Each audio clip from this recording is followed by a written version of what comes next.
Coming up on this V12 production special, train wrecks from 2024. First, I'll show you several grade crossing accidents involving large loads.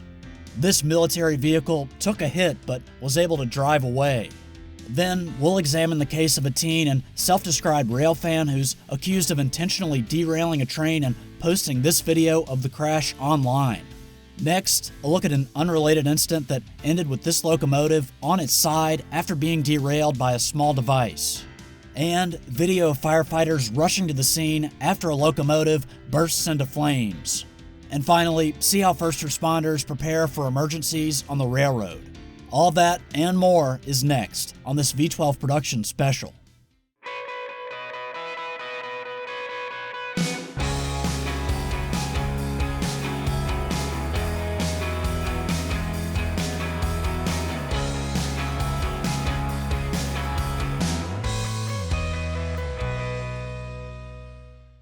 Hello and welcome to this V12 production special, and thanks for joining us. Although the general public may not realize it, railroads are an essential part of our daily lives.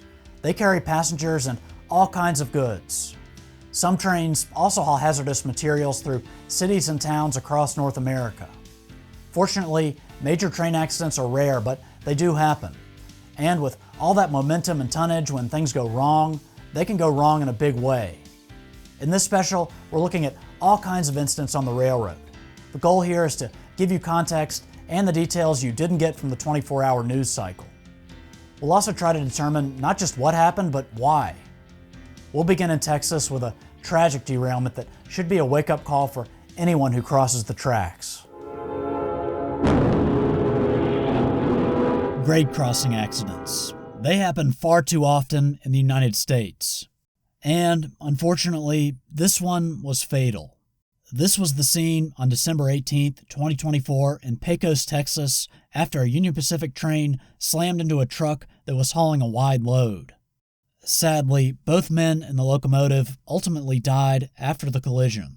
3 other people were injured. And the town's Chamber of Commerce building, a former depot, suffered damage after train cars and the truck's load crashed into it. The National Transportation Safety Board is currently investigating. Here's some of the preliminary information they provided me. And keep in mind, this is an active investigation and we'll learn more once the NTSB issues a preliminary report. Now, they say the truck was on the crossing for just over 1 minute before being hit. The NTSB says preliminary data shows the train was going around 68 miles per hour before the crew applied emergency braking right before the impact. All 4 head-end locomotives and 25 intermodal well cars derailed. So what if, for example, you see a vehicle stuck on a railroad crossing? Well, one thing you should do if there's no immediate danger is look for a blue and white sign like this one. These are called Emergency Notification System or ENS signs. They have an 800 number you can call along with the crossings number that you can give to the operator to tell them exactly where you are. We should all be equipped with knowledge like this that can prevent devastating accidents from happening. Next up, we're looking at another incident at a grade crossing. And this one was pretty bizarre. It involved a train and an armored vehicle. September 12, 2024, in Goose Creek, South Carolina. A police officer is responding to an unusual call. It looks like a military tank on a lowboy trailer has just been hit by a train. Straight ahead on the police cruiser's dash cam, you can see this crossing is not good for trailers with low ground clearance. Okay, so here's what happened shortly before the officer arrived. These videos of the impact were widely circulated by news outlets and on social media. And I think you can see why. Each one of these angles shows something you'll probably never see in your lifetime. So what exactly was that truck hauling? Well, to you and me it probably looks like a tank, but this is actually a piece of self-propelled artillery, specifically an M109 howitzer. These machines are lightly armored and variants are used by armies around the world. Now, this part of the story is kind of impressive. After the collision, a crew was able to fire this thing back up and move it away from the scene. A large wrecker was then brought in to remove the truck's trailer. Now, according to the South Carolina Traffic Collision Report form filed for this accident, the truck driver was cited. Like I said earlier, grade crossing accidents happen far too often in the U.S., and unfortunately, I have another one to tell you about. It ended in a fiery mess. This is the aftermath of a fiery collision between a newly rebuilt Norfolk Southern locomotive and a truck hauling steel beams. This all happened in West Charlotte, North Carolina on Tuesday, March 5th, 2024, after the truck got stuck on the tracks. Okay, so first things first. The Gaston County Office of Emergency Management and Fire Services said the truck and train operators were safe and accounted for. Furthermore, the Charlotte Fire Department said there were no hazmat spills or concerns. Now, several fire departments responded to the scene, and I'm crediting their images in the top left of the screen. In this footage of the aftermath, you can see the tractor trailer that got hit is toast. This part here would have been the front end of the truck. What it was hauling was definitely an oversized load. You can see this was quite a fire. The Steel Creek Fire Department called in its tanker to get water on the scene. This is often done when no fire hydrants are in the area. The water can be drafted by a fire engine from a portable tank. Of course, trains can't stop quickly, and the truck was pushed past the crossing. That's when it took out the crossing gates here. As for the locomotive, the front handrails are bent and some are missing, and the plastic where the number boards are has melted. Amazingly, its headlight was still burning even after the fire was put out. As I mentioned earlier, the locomotive was recently rebuilt. NS 6430, formerly an Electromotive Division SD40-2, is now designated as an SD40-3. There are many Electromotive Division SD40-2s still on the rails today. Like a reliable old pickup truck, it's something the railroads don't want to get rid of. For the most part, this SD40-2 looks like it did when it was built, but frankly, it can be challenging to spot the differences between it and NS 6430. Aside from internal differences, the spotting feature of a Norfolk Southern SD40-3 is its new custom Admiral cab. This is still considered to be what's called a standard cab and doesn't have quite as much protection as the modern wide-nose diesels that are very common today. Here's the inside of a standard cab locomotive. And here's what it's like inside a wide-nose diesel. Now, you observant rail fans out there may have noticed that 6430 was running long hood forward, meaning the long hood where the engine is was in front of the operator's cab. This would have given the crew more protection during the collision, although I would argue the front end of the locomotive is still pretty strong. Norfolk Southern predecessor Southern Railway was well known for operating its engines long hood forward. In fact, the long hood on many of its engines was designated as the front. As you can see, the visibility in this old Southern SD40 wasn't great when running like this. I actually once heard a story from a former Southern employee that the railroad began to run its engines like this because the company's trains kept hitting logging trucks in North Carolina, and the long hood would provide more protection.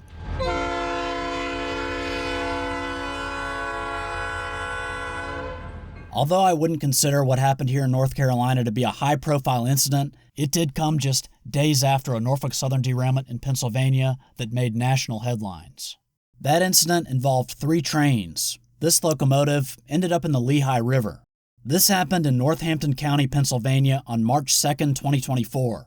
According to a press release put out by local law enforcement, no one was injured, but there was a diesel fuel spill into the river, and polypropylene plastic pellets were released from one of the derailed cars. That derailment in Pennsylvania is currently under investigation by the NTSB. Okay, we're moving on to an incident that got a lot of people talking. If you're a rail fan or have any interest in railroads, you've probably seen this video. A BNSF train derailing and then slamming into a coal hopper. It all happened on April 22, 2024 in Bennett, Nebraska. The video's narrator says what he thinks caused the incident. Switch was thrown wrong. It looks like they hit a derail or something.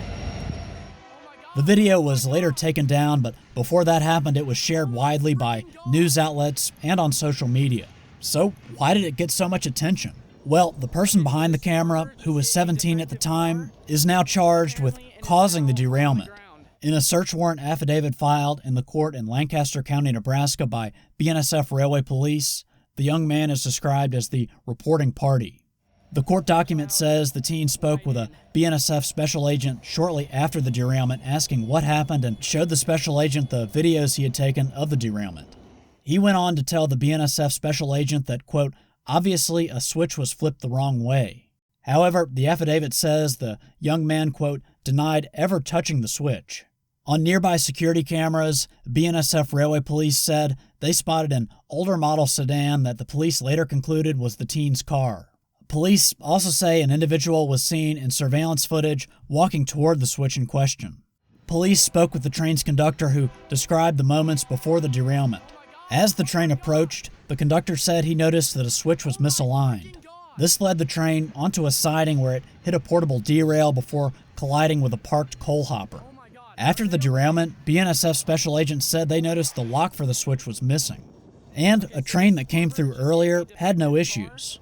Ultimately, 2 locomotives and 5 rail cars derailed but remained upright. These images, courtesy of Google Street View, show the scene in August of 2024. This is the switch. It's currently set for the main line. The siding where the train derailed is torn up. And, although I can't say for sure, this could be the coal hopper that got hit. Now, motivation for the alleged offense was discussed in a court document requesting the case be transferred from juvenile court to county court. The document says, quote, immediately after this derailment, he posted the video to his YouTube channel. That video had been viewed over 300,000 times prior to its removal. The remainder of his videos had only 200 to 300 views. The juvenile also submitted the video to at least one news outlet as he received a call from them during the investigation. Notoriety appears to be a significant motivating factor. Fortunately, no one was injured after this incident, but according to court documents, costs incurred by BNSF to re-rail and repair equipment were approximately $194,000. Damages to the siding owned by the Omaha Public Power District were estimated to be $150,000. The teenager faces 2 felony counts of criminal mischief, but let's just keep in mind that in the U.S., folks are presumed innocent until proven guilty. I'll be following this case and keep you posted. There was mention of a device known as a portable derail in that last story, so what exactly is it and what's it capable of? Yeah, it's not something you see every day. A locomotive designed to pull freight has now become just another piece of cargo. Norfolk Southern number 5349 is an electromotive division GP38-2. This is an ex-Conrail engine that was built in 1978. Of course, it's far from factory fresh, but there's also a good bit of damage here. From missing number boards to bent handrails and busted lights.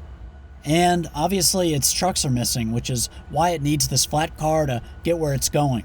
So what happened? Well, the locomotive ended up on its side after derailing in Brunswick, Georgia on April 26, 2024. The Glenn County Emergency Management and Homeland Security Agency said in a Facebook post that there were no injuries, but there was a diesel fuel leak. As with many derailments, these huge side boom tractors were called in to get the engine back on track. So, what was the official cause of the derailment?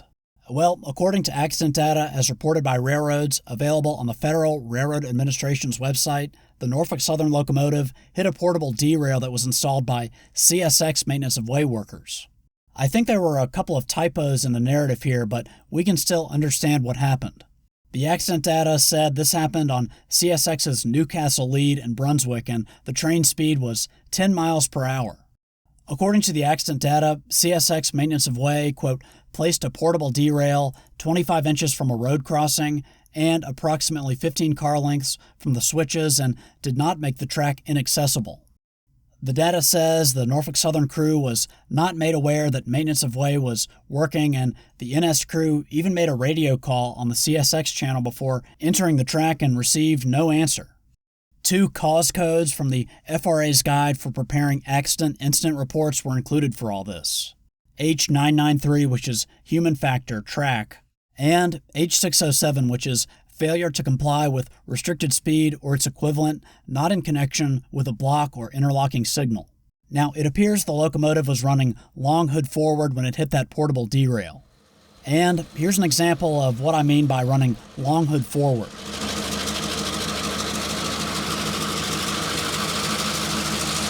Basically, the locomotive is running in reverse with the cab in the rear. This is actually extremely common. It's often too time-consuming or just not possible to turn a locomotive when it's time to run it in the opposite direction. Fortunately, diesel-electric locomotives like these can run at the same speed going either direction.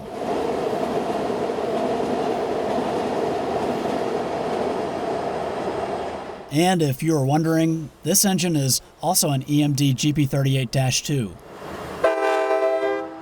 It wears a special Training First Responders paint scheme and is usually hooked up to a train that trains first responders on how to deal with emergencies on the railroad.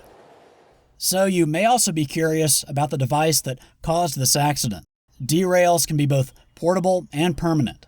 First, here's an example of a portable derail. Meanwhile, the permanent ones come in a few different varieties and can be powered and remotely controlled, but most are unlocked manually with a key. Now, Norfolk Southern and CSX both have small yards near this location, so why might an NS train be on CSX tracks? Common reasons might be trackage rights, where one railroad agrees to let another railroad run on its tracks for a fee. Another reason might be a transfer job, where cars are picked up at one railroad's facility and moved to a different company's system. Run-through trains are also very common, but they're typically long distance and originate on one railroad and terminate on the other.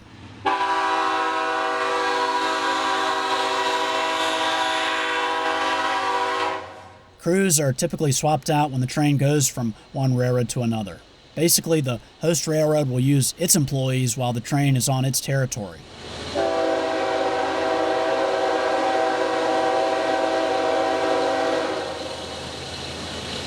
So, what's next for this engine? Well, from what I've been able to gather, it's headed to Norfolk Southern's Juniata Locomotive shop in Altoona, Pennsylvania. For more than a century, this facility has been repairing, maintaining, and even building locomotives. And hopefully this one will be back on the rails soon. Now, if you're a rail fan, you've probably heard of Folkestone, Georgia. It's known for its high volume of train traffic, but unfortunately, in 2024, it received notoriety for a head-on collision, which is now the subject of an NTSB investigation. Folkestone, Georgia. It's a place where you can see train after train. Whether you're on the dedicated train viewing platform or staying in a caboose. This is a true rail fan's paradise. But the steady stream of freight and passengers was interrupted around 1:20 p.m. on Monday, April 15, 2024. That's when an intermodal train collided with a stationary rock train. Of course, the incident left many people asking, how could this happen with all the modern safety equipment that railroads have in place? Well, we don't have all the answers just yet, but we do have some details about the accident, courtesy of a National Transportation Safety Board report released on May 8, 2024. Now, keep in mind, according to the NTSB, this information is preliminary and subject to change. In its report, the NTSB said intermodal train I-03215 struck rock train L74314 at 28 miles per hour after being inadvertently diverted onto the wrong track. This all happened at the mouth of what's known as the Folkestone Funnel. After the collision, 2 crew members on the intermodal train and 1 crew member on the rock train were sent to the hospital with non-life-threatening injuries, according to the NTSB. 5 locomotives were damaged, and 2 of those derailed, along with 3 rail cars. Fortunately, none of those cars were hauling hazardous materials. The NTSB says before the accident, this location was under a signal suspension for maintenance and upgrades, and Track Warrant Authority was under observation.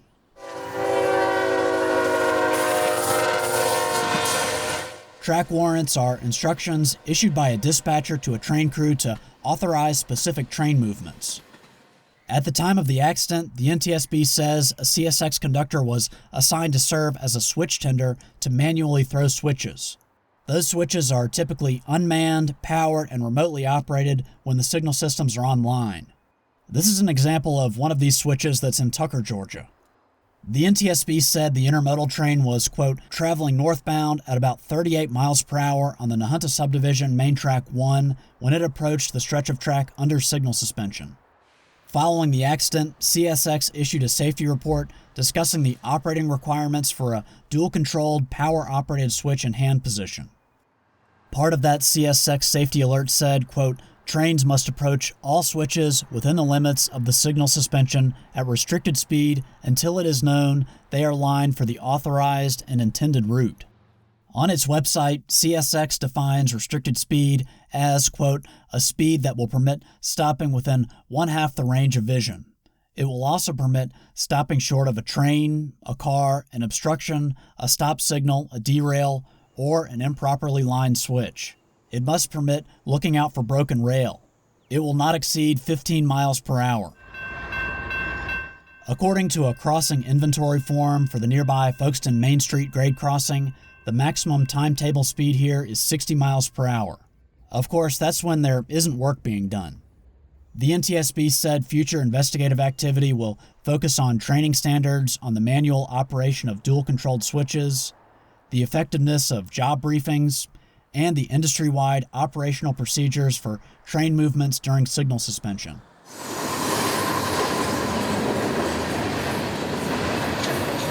At the end of its online preliminary report, the NTSB clarified what a temporary signal suspension was and why it might be implemented. This includes for repairs or maintenance, the installation of a new system, or the addition of new components into an existing system. And here's the part that may explain why the safety systems like PTC did not prevent all this. The NTSB explains that, quote, when a signal system is suspended, the signal system, along with any associated positive train control system, is removed from service and does not operate as intended throughout the duration of the suspension. This results in a temporary loss of protections provided by the signal and positive train control systems. During these signal suspensions, railroads use methods like track warrants to authorize specific train movements. Of course, this investigation is ongoing and NTSB investigations can take 12 to 24 months. And I'll keep you posted on any updates. The next accident we're going to look at involved a very different kind of collision. You know, Mother Nature is one of the few things that can actually stop a train. This scene looks bad, but believe it or not, everyone walked away from this bizarre accident. It all happened on November 19th, 2024, when this Amtrak Cascades train struck a tree in Savannah, Washington, which is around 46 miles north of Seattle. As you can see, the tree went right through the cab window. A representative with the Washington State Department of Transportation told me the engineer was taken to the hospital for treatment of minor injuries and released, and no one else was hurt. It's really hard to believe the inside of the cab once looked like this. What you see here is called a cab car. It's mated to a train set known as a talgo and pushed by a locomotive. This makes the train bidirectional, and the operator can drive it from either end. Specifically, this is a Talgo Series 8 that's owned by the Oregon Department of Transportation, and the set is named Mount Bachelor. Amtrak Cascades is operated by Amtrak in partnership with the states of Oregon and Washington. These trains are a Spanish design and feature tilting capabilities that help them navigate curves at higher speeds than normal passenger equipment. Talgo says these have a maximum commercial operating speed of 125 miles per hour.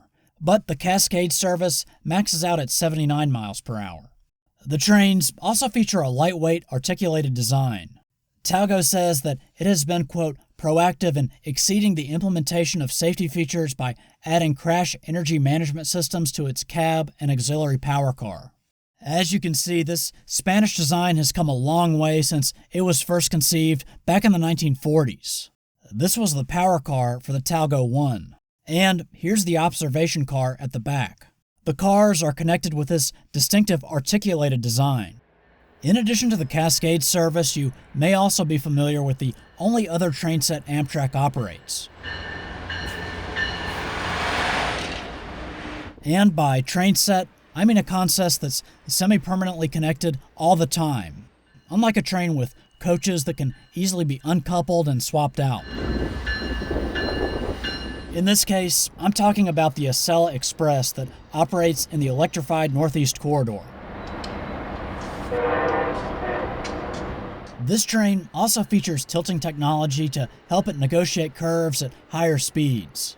However, this uses active tilting technology, meaning special equipment is used to initialize the tilting of the train. Talgos use passive tilting, which relies on inertial forces. Although they're still not in revenue service, the new Amtrak Avelia Liberty train sets will also feature active tilt technology. Like the Talgos, they feature an articulated design between the coaches. This new Acela is supposed to begin regular service starting in spring of 2025, according to Amtrak. Now, the Washington State DOT told me this entire Talgo consist had to be taken out of service and repair of the cab car that hit the tree will take significant time. The Amtrak Cascade service only has 2 of these Series 8 train sets. However, they used to operate several Talgo Series 6 train sets, but those were taken out of service in 2020. You may remember these were withdrawn following a tragic crash near DuPont, Washington in December 2017. The train involved consisted of one of these Series 6 Talgo train sets. Sadly, 3 passengers died and 57 passengers and crew members were injured after the train came off the tracks after taking a curve too fast. 8 people on the highway below were also injured. After an investigation, the National Transportation Safety Board determined that the probable cause was, quote, Central Puget Sound Regional Transit Authority's failure to provide an effective mitigation for the hazardous curve without positive train control in place, which allowed the Amtrak engineer to enter the 30-mile-per-hour curve at too high of a speed due to his inadequate training on the territory and inadequate training on the newer equipment. And the NTSB said a contributing factor to the severity of this accident was, quote, the Federal Railroad Administration's decision to permit rail cars that did not meet regulatory strength requirements to be used in revenue passenger service. But Talgo disputed this claim, saying, quote, these events produced forces far different from and in excess of any for which any railroad passenger equipment is designed.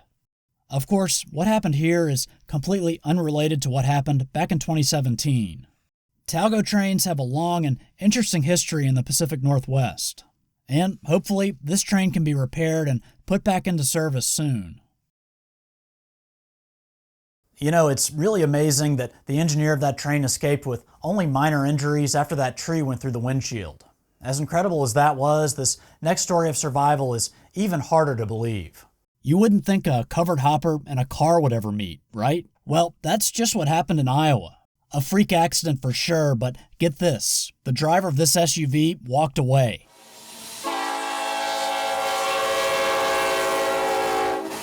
Of course, the covered hopper is the most common rail car out there in North America. Used to haul dry bulk commodities, the cars come in several different sizes. From small to medium, and this blast from the past that was massive. Yeah, that's right, it was called the Whopper Hopper. It had a 135-ton capacity and was built in 1964. This big experiment didn't really work out, but you can still see slightly smaller covered hoppers pulled by trains daily. The one that landed on this SUV wasn't small compared to the vehicle it crushed. This all happened on August 8, 2024 in Red Oak, which is in southwestern Iowa. According to the Montgomery County Emergency Management Agency, a call came in from Burlington, northern Santa Fe around 6 a.m. about a train derailment involving a vehicle. When first responders arrived, they found 4 covered hoppers derailed, and one of those crushed this Rail Crew Express SUV. But amazingly, the Montgomery County Emergency Management Agency said the driver of that vehicle was able to get himself out and was taken to a local hospital for treatment of minor injuries. Fully loaded covered hoppers like these can weigh more than 140 tons. That number combines the car's empty weight with what it's carrying. It appears this one was hauling grain of some sort. Grain can include things like corn, wheat, or soybeans. Back in 2022, I showed you several tons of soybeans that spilled out of these covered hoppers in Gainesville, Georgia. And you're about to see a whole lot of whatever cargo was in this car spill out as a large crane works to free this SUV. Rail cars and locomotives have several areas built into their designs where they can be jacked or lifted by heavy equipment. As you can see in this drone video, courtesy of the Montgomery County Emergency Management Agency, this is a 3-bay covered hopper. I believe this one was built by Trinity Rail and has a 5,161 cubic foot capacity inside. This model is extremely popular. Covered hoppers like these are loaded from the top and unloaded by opening those bays at the bottom.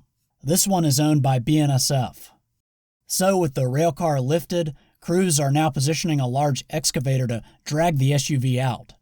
Okay, here we go. and you can see that railcar's cargo is spilling out of the top. And just like that, what appears to be a brand new Chevy Tahoe is out from under that massive railcar. The insurance company is never going to believe this. But all joking aside, this could have been a lot worse. It's really amazing the driver walked away with only minor injuries. Unfortunately, this part of Iowa is no stranger to derailments. In November of 2019, this BNSF coal train derailed west of Red Oak. According to accident data as reported by railroads, available on the Federal Railroad Administration's website, this was caused by a broken rail and 24 cars ended up on the ground. Fortunately, no injuries were reported. That was not the case in April of 2011 when a BNSF coal train rear-ended a maintenance of way train. Sadly, both crew members lost their lives. The National Transportation Safety Board investigated and determined the crew members on the coal train fell asleep and were fatigued from irregular work schedules. I think both of these incidents show that working on or around the railroad can be a dangerous job.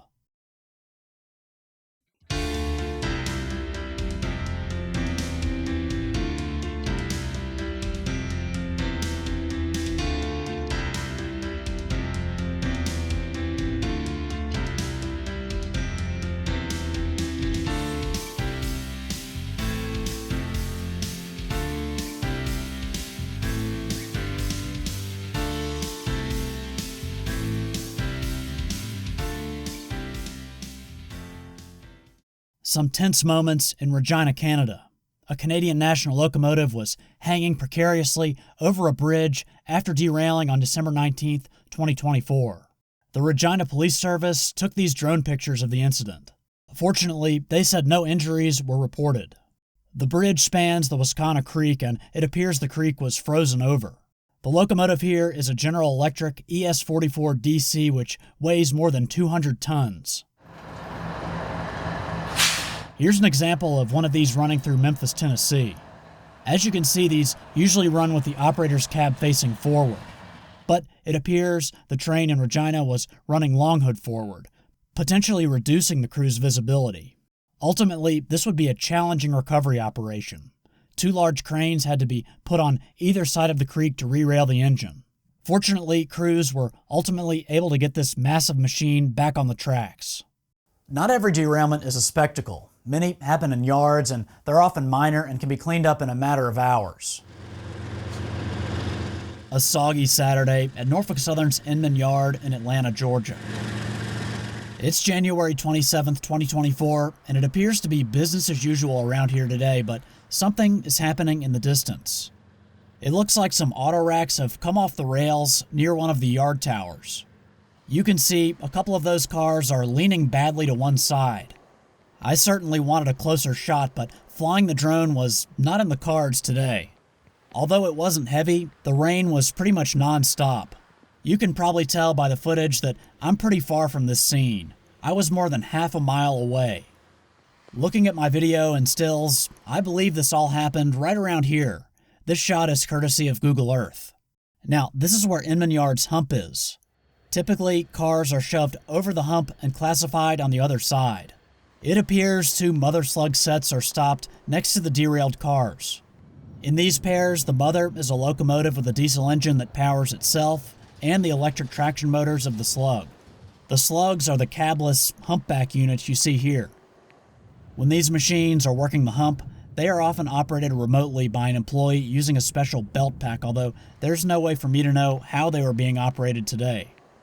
Of course, the rolling stock that's derailed, these auto racks, are some of the longest and tallest cars on the railroad. The non-articulated cars are 90 feet long and 19 feet tall, and some can load cars and trucks on 3 different levels. Like many of the derailments I've covered on this channel, contractor R.J. Corman was on the scene. They actually store their equipment not far from Inman Yard. Their versatile side boom tractors were about to go to work when I arrived. 2 more of those tractors rolled in not long after. These things were originally intended for pipe laying and are quite large. You can see one truck hauls the tractor itself, while another hauls its boom. As I mentioned earlier, this was a challenging scene to record, so here's a quick sample of some of R.J. Corman's work from a different derailment at Inman Yard in 2022. You know, all derailments are preventable, but minor ones could be described as just the price of doing business for railroad companies.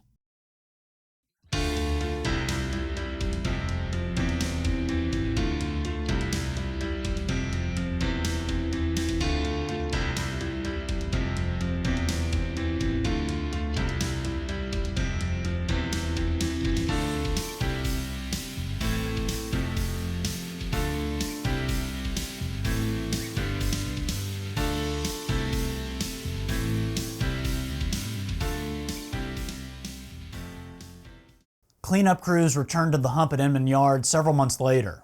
I spotted them re-railing some covered hoppers on November 24, 2024. 2 locomotives and a slug were also sitting off to the side here. I don't know how this car ended up all the way over here in this big puddle of water. And unfortunately, I also don't know the cause of all this just yet. Alright, this next incident didn't involve a derailment. No, it was far more unusual. Did you happen to see all those viral videos of a CPKC train rolling down the tracks on fire? So what's the story? Well, it happened on April 21st, 2024 in Canada. Luckily, the crew was able to get the train stopped in London, Ontario. 5 rail cars were involved, and as you probably know, gondolas like these are totally open and have no cover on top. The London Fire Department says 28 firefighters were on the scene to put out the blaze. So what were the cars carrying? Well, they were loaded with old wooden railroad ties. Fortunately, there were no injuries reported after all this. Speaking of unusual incidents on the railroad, how about this? A truck hauling bananas got hit in February 2024 in Gulfport, Mississippi. Luckily, police said there were no injuries, but watch out for banana peels. As we've already seen, Mother Nature is one of the few things that can actually stop a train. In this video, posted by the Monroe County Sheriff's Department in Arkansas, this derailment scene seems to go on for a mile. The video shows 2 Union Pacific locomotives on the ground and well cars and shipping containers scattered everywhere. The Sheriff's Department also posted pictures, including this one of a well car across a road. This happened in May of 2024 in Stuttgart, Arkansas. In the accident data, as reported by railroads, the cause code Union Pacific listed for this was M105, extreme environmental condition, extreme wind velocity. Fortunately, no injuries to railroad employees were reported. Of course, fire can also be a major threat to railroads. They haul hazardous materials and use gallons and gallons of diesel fuel. Did you pour on the other side of the bridge concerning train fire? These firefighters in Stamford, Connecticut were rushing to the scene of a locomotive that was on fire. This happened on May 7th, 2024. The Stamford Fire Department said in a press release that the train operator reported a large explosion and stopped the train. The train was operated by the Providence and Worcester Railroad and was on Metro North tracks. According to accident data as reported by railroads on the Federal Railroad Administration's website, a connecting rod on the locomotive's engine failed and then caused a camshaft failure. Catenary lines ended up falling on top of the locomotive, but the fire was eventually put out and there were no injuries. Believe it or not, the locomotive that caught on fire appears to be fixed now. I actually saw a video here on YouTube of it running again. But it's unclear if one of the engines in this next video will ever be put back into service.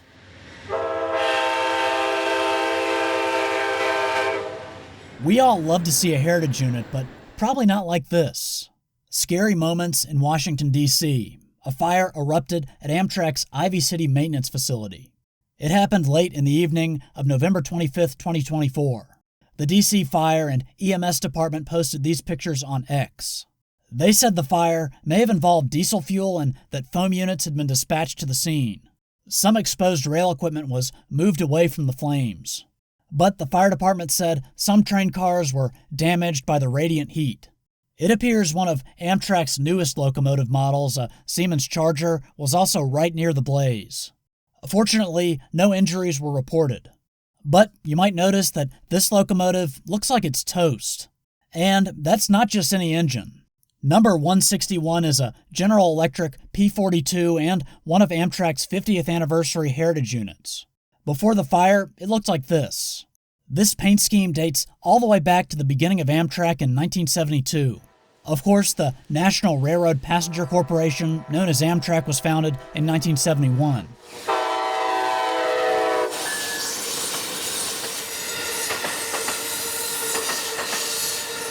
This is known as the Phase 1 livery and features Amtrak's iconic pointless arrow.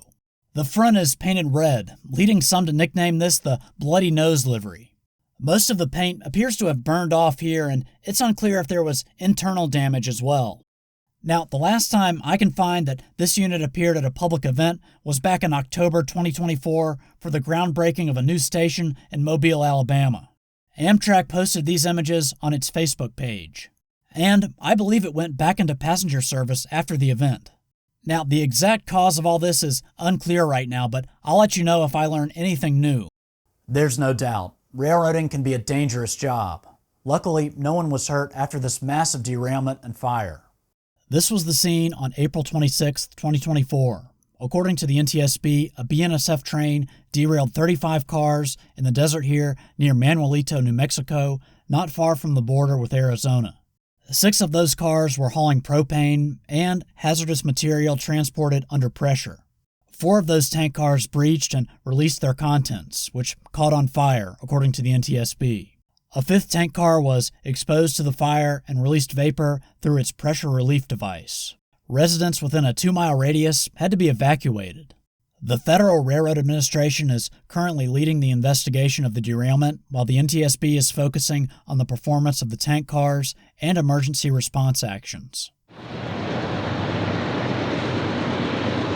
Hazardous materials move through large urban areas daily. This train was rolling through downtown Atlanta, Georgia. It hauls nothing but ethanol. It got to its destination safely, but as we've seen, accidents involving hazardous materials do happen, and our first responders have to be prepared. That's why railroads around the country work with firefighters, police, EMS, and members of our nation's military to prepare them for potential emergencies. CSX, hazmat. This is a drill. This is a drill. This is footage from a chemical spill training exercise in Philadelphia in 2022. The city's fire department was training alongside members of the California National Guard. This was a small part of the dense urban terrain exercise. As you can see, folks participating in the training could get hands-on with a specially built CSX tank car. They got a first-hand look at the fittings and valves that are on these cars, and, of course, got to put on and test out the protective equipment they'd need in a situation like this. Lots of freight travels through big cities like Philly every day, along with countless passengers. And these professionals have to be prepared for anything. You never know when a chemical attack is going to happen, let alone a chemical spill. And it's important to practice before it actually happens. So these kind of events allow us to have the knowledge and training prior to reacting to a real-world scenario wherever it may happen. You know, that CSX tank car is pretty cool, but Norfolk Southern has an entire train that's dedicated to training first responders. It's got a few tank cars and box cars with classrooms inside.